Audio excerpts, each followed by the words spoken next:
Okay, guys, so we're going to get into part 11 of Zion's affairs. Okay, so yesterday we left off with, they were finding corpses.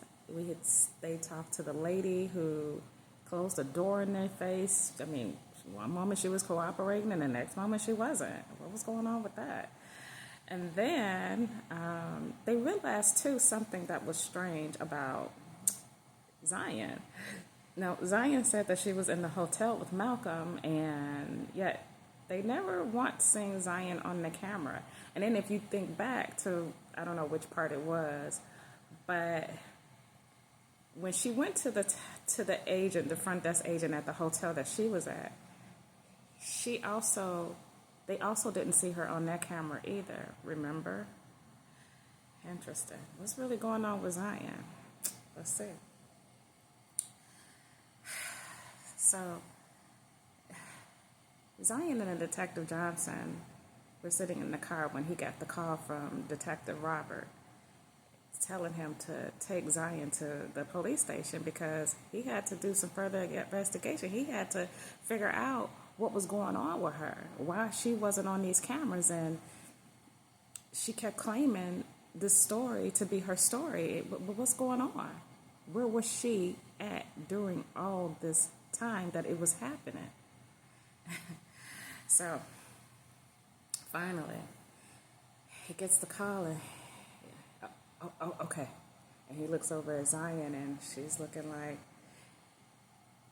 he said, all right, well, I'll meet you there. Okay, yes, sir. All right, talk to you soon. Bye-bye. He gets off the phone. He said, Zion, it looks like there was a body found at the hotel in your room, and also, Detective Roberts asked me to bring you downtown to the police station. What? What did I do? I don't think it's so much as what you did. I think it's more so to clear things up. And he said, and not to mention, we should go down there anyway to try to figure out what's going on with this house. And he said, and also, where's Steven? She said, I have no idea.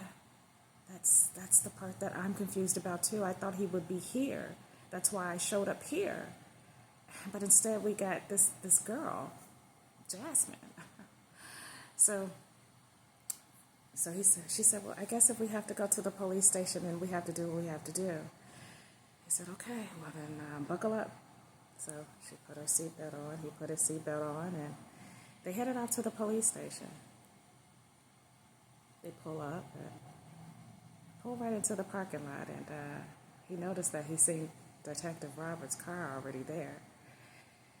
So he took a deep breath in because he really didn't know what to expect, because the way Detective Roberts sounded on the phone, he didn't want to alarm Zion, but he sounded a bit frustrated, and he sounded like he needed answers as soon as possible under any means necessary.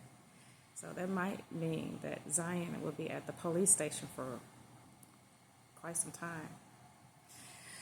So finally, they get out the car and they walk into the police station, and Zion looked around because she didn't know what to expect.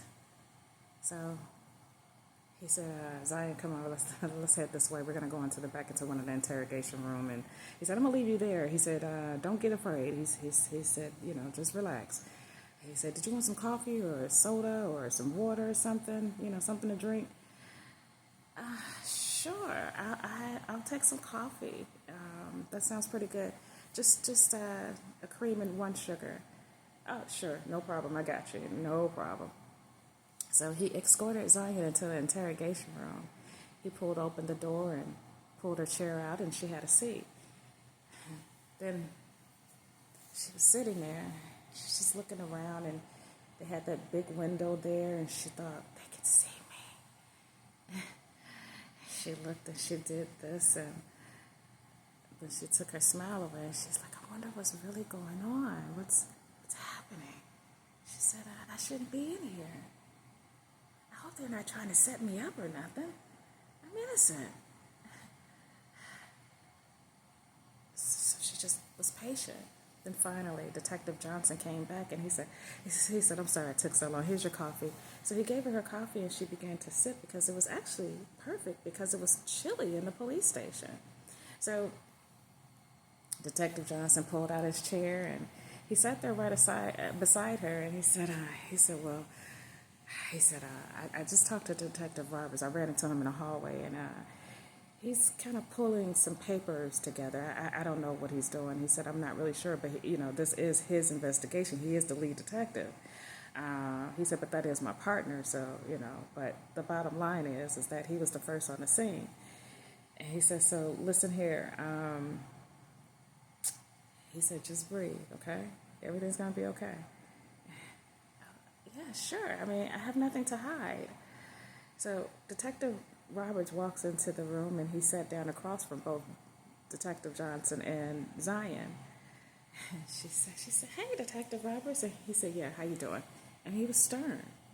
He was kind of cold. And he said, he put the paper down and he put all this stuff across the table. And he said, he got pictures of the hotel with the hotel recording caught during the night that she said that she was there. So he caught a picture of Malcolm sitting at the bar by himself. He caught a picture of Malcolm hanging out with the attorney friends that he had. He caught a picture of Malcolm walking to the elevator. He caught a picture of Malcolm in the elevator alone. He caught a picture of Malcolm walking into his room alone. There was no sign of Zion. So all of this was laid out in front of her, and he said, I just want you to take a look at these for me, Zion, and tell me what you think about that. And she looked through them, and I see Malcolm. What? Okay. And he said, look at the times. Do me a favor and look at the times that you see Malcolm in these pictures, and tell me what you think about that. So she looked at the time. She looked up at him. She said, that's so strange. She said, Detective Roberts, I don't know what's going on. She said, I'm not sure what's going on. I was there at the hotel. Did you check in with the agent to see if I was checked into the room? He said, ma'am. He said, I'm not. He said, there was no one checked into that next room, the neighboring room. He said, that's how the killer got inside. Well, how did I get there? He said, that's what I would like to know. I'm telling you the truth, detective. I'm telling you the truth. There's no reason for me to lie. I went there to see him because my husband and I got into it. He said, speaking of your husband, Stephen, where is he? I don't know. I really just don't know. I went to my house to confront him because he closed my account and I couldn't get any money out, and I just don't know what's going on, detective. I'm so confused about everything that's happening. He said, yeah, it's not adding up, Zion. He said, something's not adding up. He said, well, look, he said, I understand you may not be able to answer these questions, and that's fine. He said, but we need some answers. He said, because we got to solve this case. And he said, there was a body found in your room. There was a corpse found, and we're going to find out who that was. He said, and I'm going to try to reach your husband again, okay? He said, I just need you to have a seat. He said, Detective Johnson, come with me. Zion, you just hold on. He said, we'll be right back. And he said, you're not going to be here overnight. He said, don't get worried. It's not that kind of thing. You're not in trouble. We just needed some things answered, and I understand you don't have an answer, and it's nothing. It is what it is. I can't arrest you on not having an answer. Arrest me? Am I a suspect? He said, at this point, everyone's a suspect. He said, even Detective Johnson. He said, no, I'm just kidding. He said, yes, he said, everyone is a suspect. And he said, also, I did get a glimpse of the man that you said that was possibly following you, that was in the elevator. Now, I also caught him in the elevator with Malcolm as well, but I know for a fact it wasn't him who did it. what? So who was it?